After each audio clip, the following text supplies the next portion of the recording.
Aku mau share ke teman-teman ya.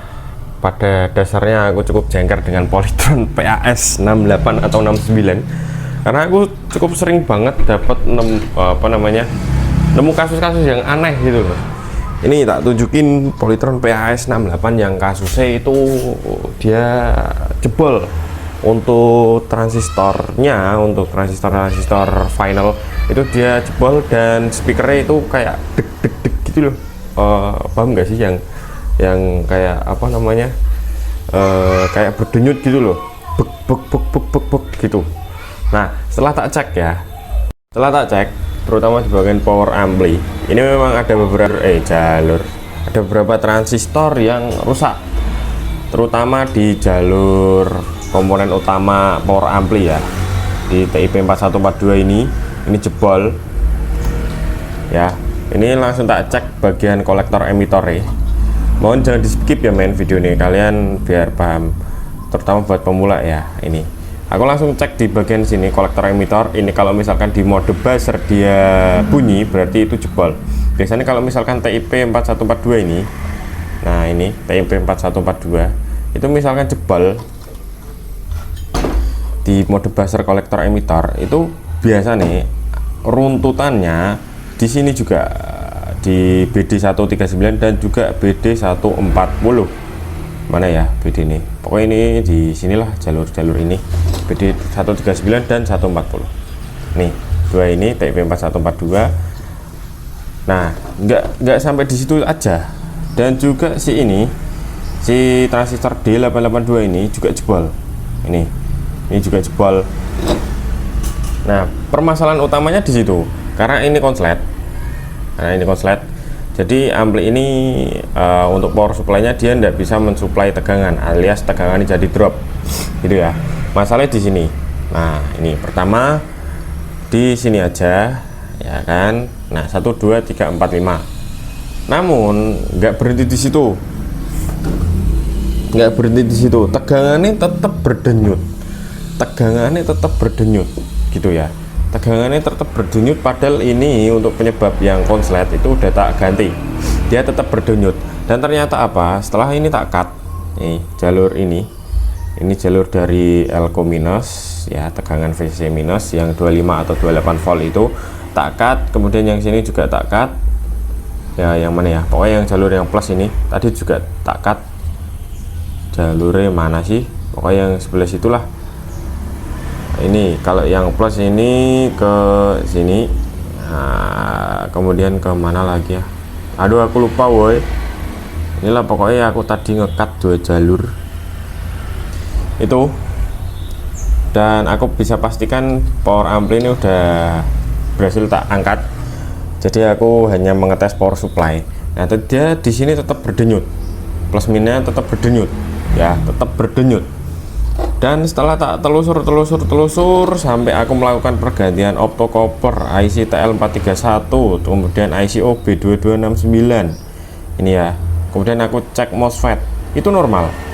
Aku ganti IC MOSFET IC optocopper, kemudian IC PWM ini OB2269 ini, dia tetap sama. Ini nggak fokus nih. Dan juga di sini dia tetap sama, TL431. Aku ganti berulang-ulang kali men, optocopper tak ganti 2 atau 3 kali. Tadi kayak 3 kali. TL431 aku ganti baru, aku ganti copotan, tetap sama. Kemudian IC OB2269 aku ganti baru, tetap sama. Dan ternyata apa? Kalian wajib cek di sini juga. Di bagian ini feedback, rangkaian feedback ini kalian cek pada mode buzzer, terutama di bagian dioda ini, dioda ini, karena dioda ini men, dioda sebelah sini ya, tadi mana, nah dioda ada 1 2 dan 3 ini dioda untuk untuk feedback dari speaker juga nih. Dari sini ini ada dioda transistor di 882 yang konslet tadi. Ini jalurnya dari sini, ini kolektor atau emitor sih. Wait. Nih dari dari kolektor. Ini kolektor menuju jumper sini, jumper. Ini jumper juga sampai pada akhirnya ketemu kaki dioda ini.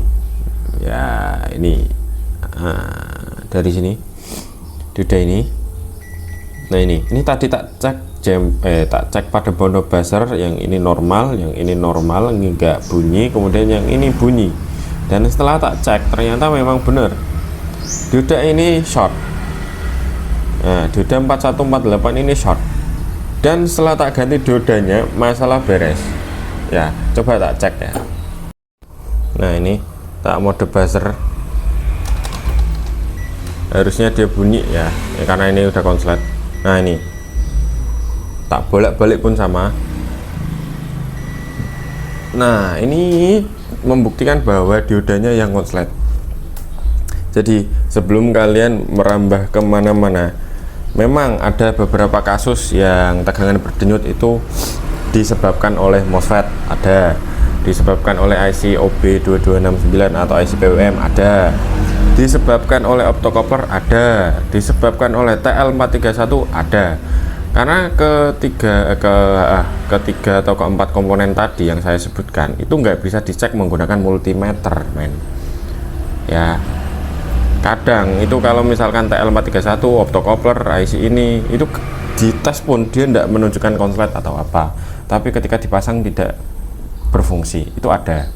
Nah, cuman untuk yang kasus kali ini kebetulan memang diodanya ini kenapa saya share, karena ini kasus yang lumayan langka. Saya sendiri baru mengalami ini untuk dioda ini yang konslet.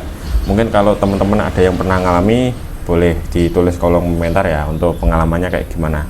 Kalau saya pribadi baru nemu yang kali ini, men. Gitu. Jadi untuk sharing kali ini seperti itu untuk power supply untuk mesin Polytron ini. Pokoknya menurutku rewel banget sih Polytron ini kalau udah rusak. Terutama untuk yang TIP 4142, karena TIP 4142 ini sulit banget cari yang original. Ataupun kalau misalkan ini jebol terus, kalian wajib cek di bagian speakernya, man. Kalian cek ada speakernya, kadang itu speakernya udah mulai minta ganti gitu ya. Oke, semoga bermanfaat. Bye bye.